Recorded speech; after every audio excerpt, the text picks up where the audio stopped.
안녕하십니까, 화이팅 방송입니다.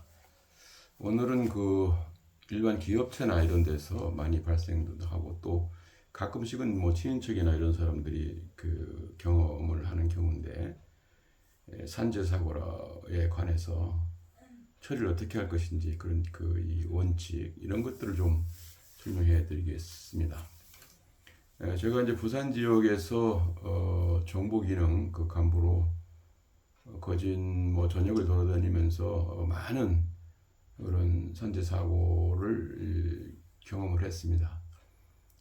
그래서 이제 산재 사고, 특히 사망 사고가 이제 발생하면은 상당히 급격하게 이 상황이 악화되고 복잡해지는데, 그 중에서 이제 잘못하면은 유족들이 손해도 볼 수도 있을 거고, 또 잘못 합의가 되거나 운영이 되면은 기업체 역시도 또 많이 어려움을 겪게 되겠습니다. 그래서 합리적으로 서로 간에 합리적인 기준을 가지고 합의를 원만하게 할 수 있도록 그렇게 하는 것이 가장 바람직한 결과다, 이렇게 볼 수가 있습니다. 이제 산재 사망 사고가 발생이 되면은 일단은 현장이 그대로 이제 보존이 되겠죠. 그렇게 하고 신고를 바로 하기 때문에 경찰이나 또 노동청에서 출동을 하게 되겠습니다. 하면은 일단은 현장이 확보가 됐으니까 그 확보된 현장 그걸 중심으로 해서 사고 원인이 무엇인지 이제 조사를 하게 되겠죠. 그래서 이제 현장 감식에 들어가고 또 기타 필요한 진술이라든지 관계인 진술이라든지 이런 것들을 이제 확보하는 중심이 서 있는 것이 경찰이 되겠습니다.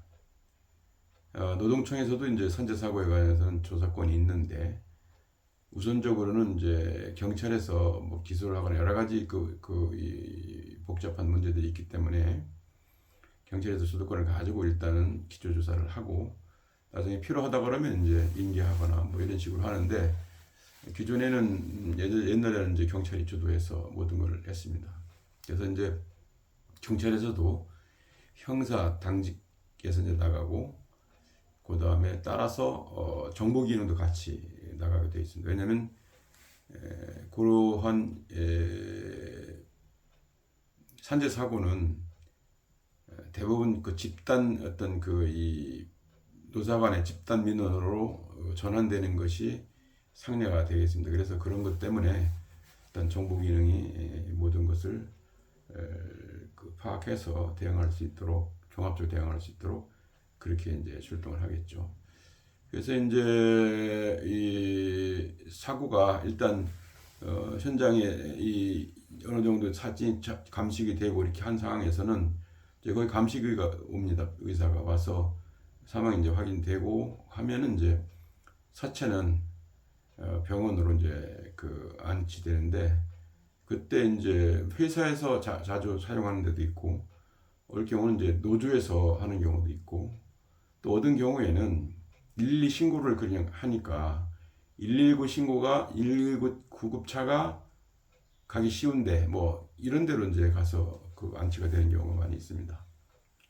그러면 이제 그 당시에는 유족들이 와서 뭐 이렇게 현장을 보기는 많이 어렵겠죠. 오늘 시간이 지나면 가까운 데는 있겠지만은 어느 경우는 또 이제 없어서 바로 병원으로 가는 경우, 사체가 안겨져 있는 그런 상황으로 진행이 되겠습니다. 대부분은 이제 유족 한 명 정도는 와서 이제 현장을 설명도 듣고 뭐 이렇게 하면서 이제 가는 경우가 통상예가 되겠습니다.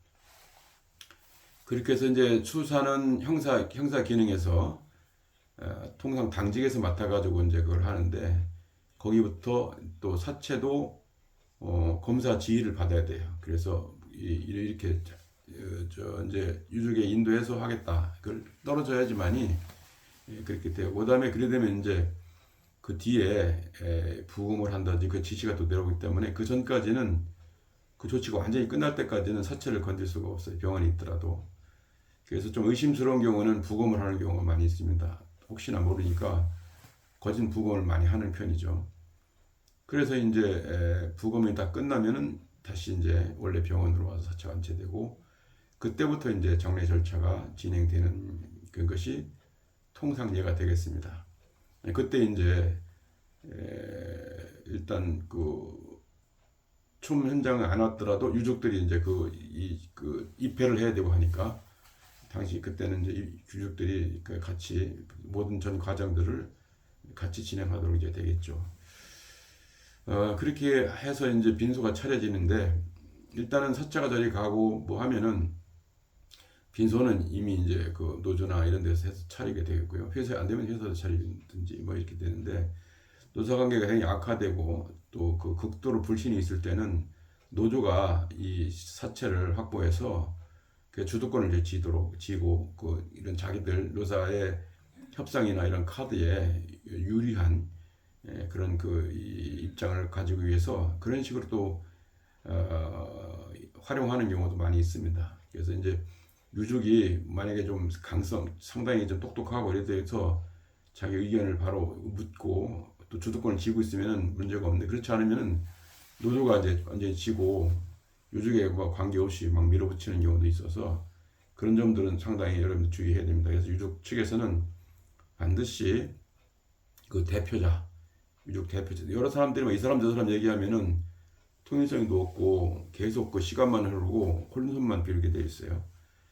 좀 당황하고 또 유족들이 그러니까 그런 경우가 대부분인데요. 그래서 즉시 대표자를 구성해서 창구를 일원화시켜서 그 사람이 모든 것을 장악할 수 있도록 도와줘야 됩니다. 그리 할 때 또 그냥 하는 게 아니고 그 위임장을 써서 그 사람이 나중에 법적 어떤 그 결과를 갖고 오든지 하더라도 뒤에 후수가 남지 않도록 해줘야 돼. 법적 이 효력이 있도록 만들어줘야 됩니다. 이제 그게 가장 중요한 거고요. 그 다음에 이제 그렇게 돼가지고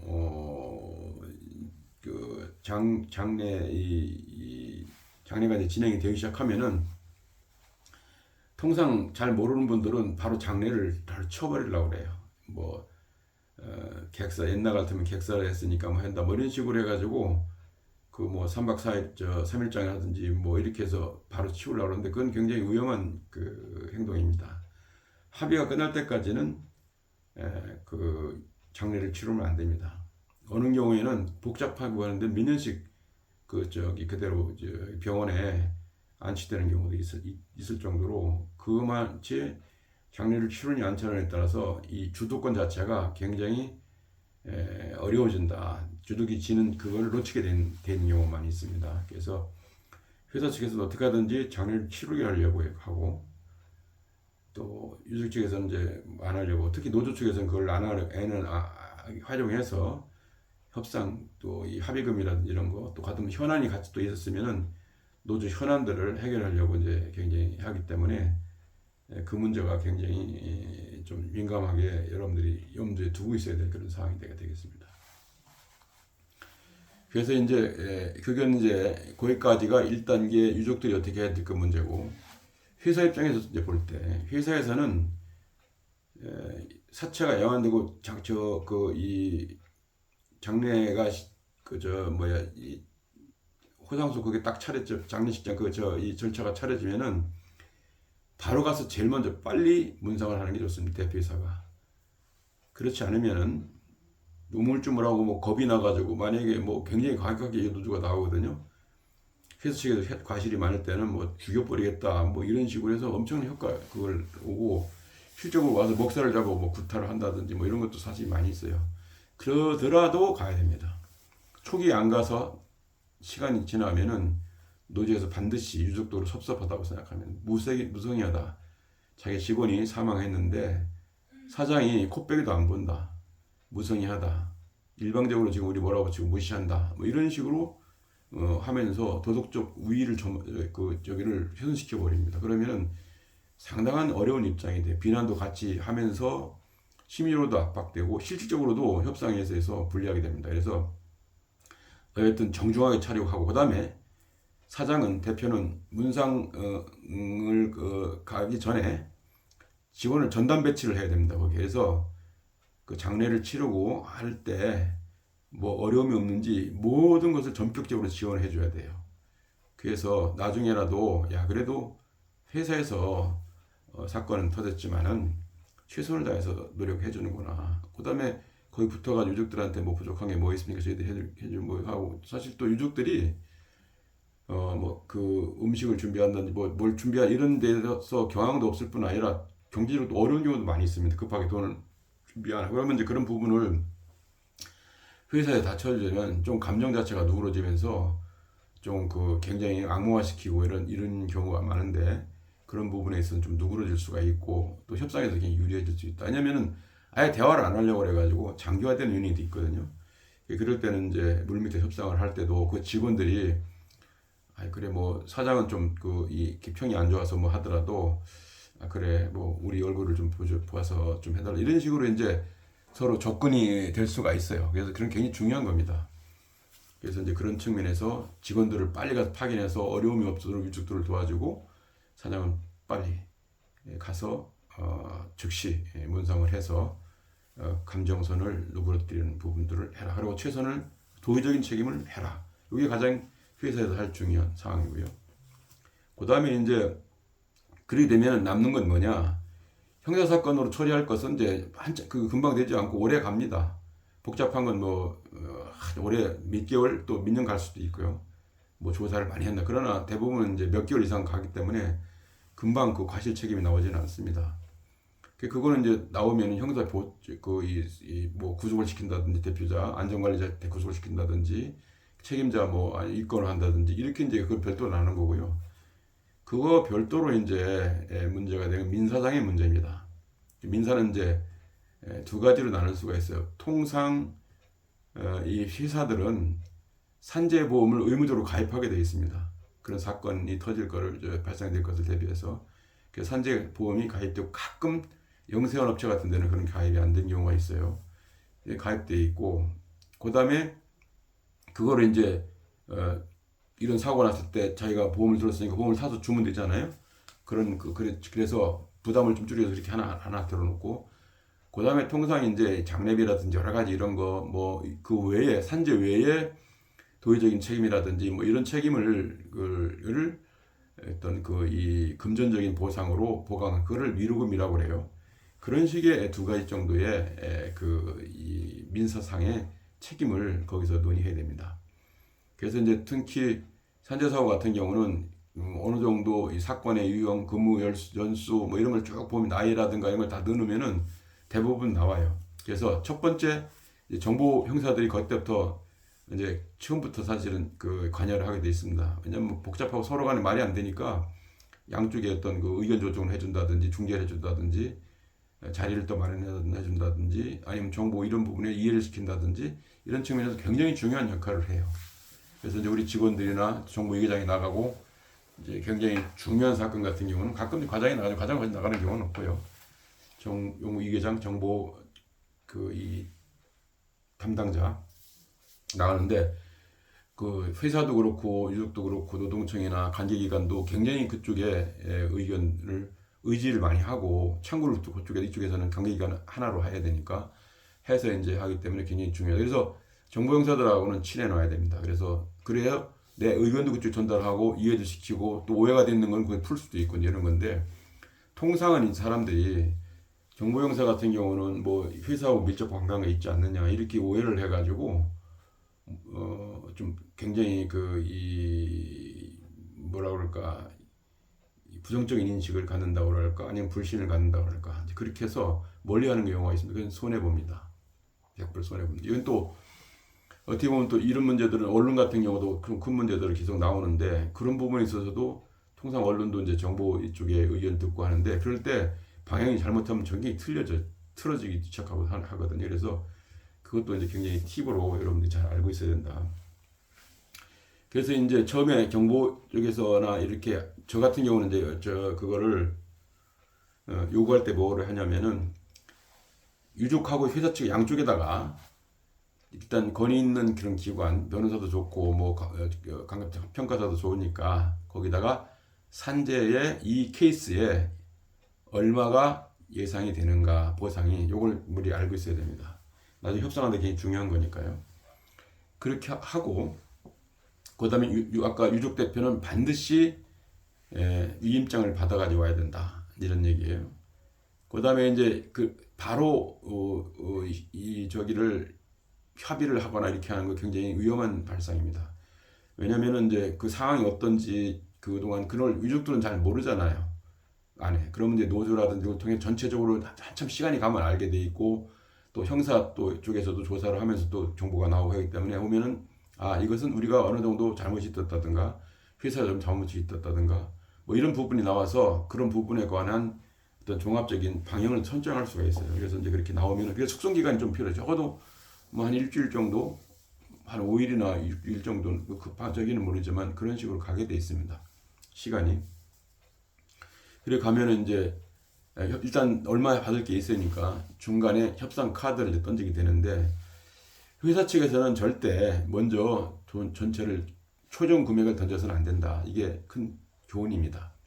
왜냐면은 유족이 여러 번 바뀌는 경우가 많아요. 위임장도 바꾸고 계속. 왜냐면 처음에 뭐 급해가지고 누가 와서 사람이 없으니까 동생이 와가지고 뭐 이렇게 유족 대표로 이제 섰습니다. 대화를 한참 했어요. 이제 그렇게 하다가 중간에 작은아버지도 오고 아버지도 오고 뭐 쭉 다 왔다 이 말입니다. 그럼 거기 재고 이제 실질적으로 의사권자를 할 수 결정할 사람들이 이 안에 있을 거예요. 그 사람이 이제 2차적으로 조정을 하고 있는데 그거 오면은 못마땅해가지고 거부하는 경우가 굉장히 많아요. 그럼 다음에 이제 그 사람이로 대표가 바뀌고 이게 서너 번, 뭐 여러 번 바뀌는 경우가 많이 있습니다. 그거 잘못하면 그 앞에 쓴 대표도 욕을 얻어먹고 나중에 협상 카드가 죽어버리기 때문에 돈을 엄청나게 물어줘야 돼요.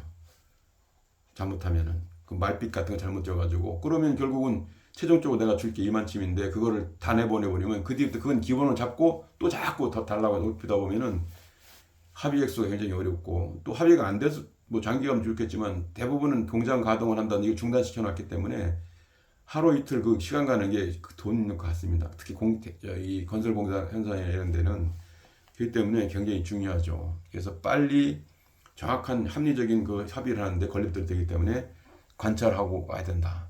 그 저쪽 사정도 유족 사정도 효자 측에서는 어떤 것인지 뭐가 많이 필요한지 그쪽에 또 사람들 구성은 어떻게 되는지 어떤 경우에는 아예 돌아가신 분은 아예 당연히 없이 돈 때문에 싸워가지고 난장판이 되는 경우도 있고 굉장히 그런 게 많이 있어요.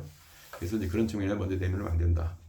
그래서 어느 정도 이제 조정이 되고 그러면 이제 방이 나오면 단계별로 뭐 예를 들어서 2억이다 같으면은 처음에 1억 5천 너무 터무니없이 낼 수는 없으니까 5천 그다음에 거기서 이제 보다 보면 1억 7,500 뭐 하다 보면 뭐 1억 8천 뭐 9천 나가다가 2억 좀 넘을 수도 있어요. 그럼 이제 그런 식으로 이제 해서 하면 조금 넘으면 1억 한 2천 3천 뭐 하더라도 처음에 2억이었으니까 뭐 거기서 1억 5천에서 얼마나 많이 차이 했습니까? 유족은 한 1억 더 받았다고 보고 예를 들어 2억 5천 했을 때 이 사람들은 5천 원밖에 더 안 줬으니까 문제가 없겠죠. 그래서 서로 간에 그 마음적으로 봐서는 굉장히 만족하는 걸 카드를 던질 수가 있는 거죠. 그래서 그런 지혜가 상당히 필요하겠다. 근데 절대 그 전에는 액수를 얘기 안 하기 때문에 그것을 정보공사 카드를 두 개 다 쥐고 있습니다. 그러니까 나중에 비슷할 때 붙여가지고 최종 합의를 시켜주죠. 그래서 이제 그런 지혜가 좀 필요하고요. 만약에 이제 합의가 됐다 그러면은 최종적으로 이제 되면은 바로 합의서를 쓰죠. 합의서를 쓰고 난 뒤에는 바로 공증으로 바로 들어가야 됩니다. 바로 그렇게 해서 바로 공증을 해놔야 뒷소리를 못 해요. 공증을 했기 때문에 그래서 회사 측도 그렇고 유족 측도 그렇고 특히 회사 측에서는 공증을 안 해놓으면 나중에 와서 또 2차적인 것도 시위를 한다든지 노조에서 또 뭐 요구를 한다 이렇게 나올 수가 있기 때문에 굉장히 중요하다 이런 얘기예요.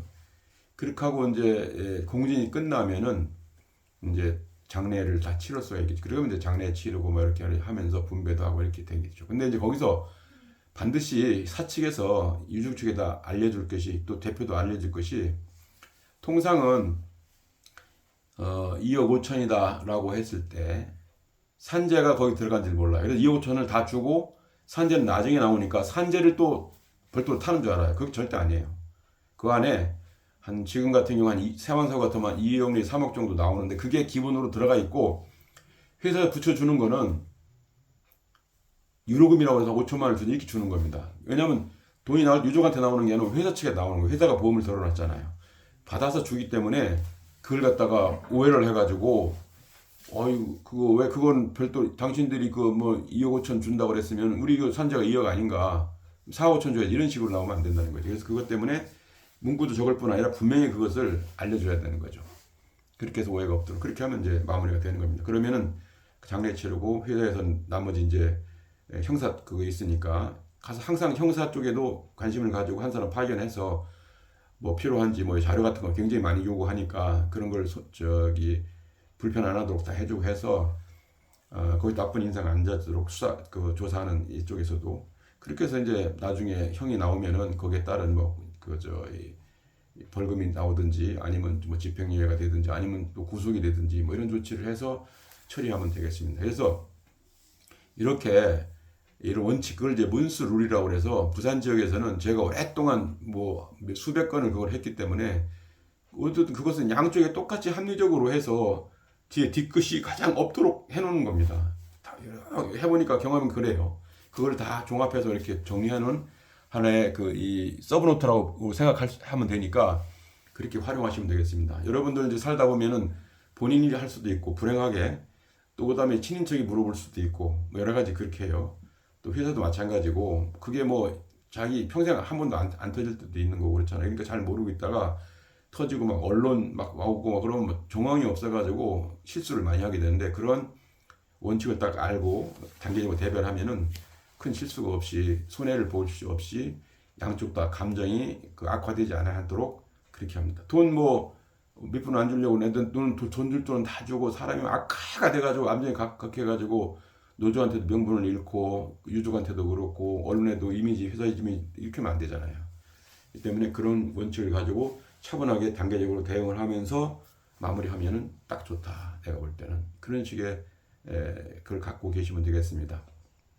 지금 오늘은 산재 사고, 사망 사고에 관해서 설명을 드렸습니다. 이제 그 뒤에 조금 아까 보강을 드리자면은 경찰 수사하는 것을 이제 노동청, 고용노동부에서 청에서 받아가지고 하는 경우도 있어요.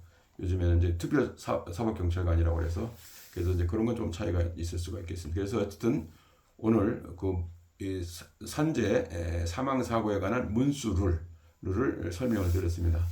지금까지 화이통 방송에서 말씀드렸습니다. 다음까지 안녕히 계십시오.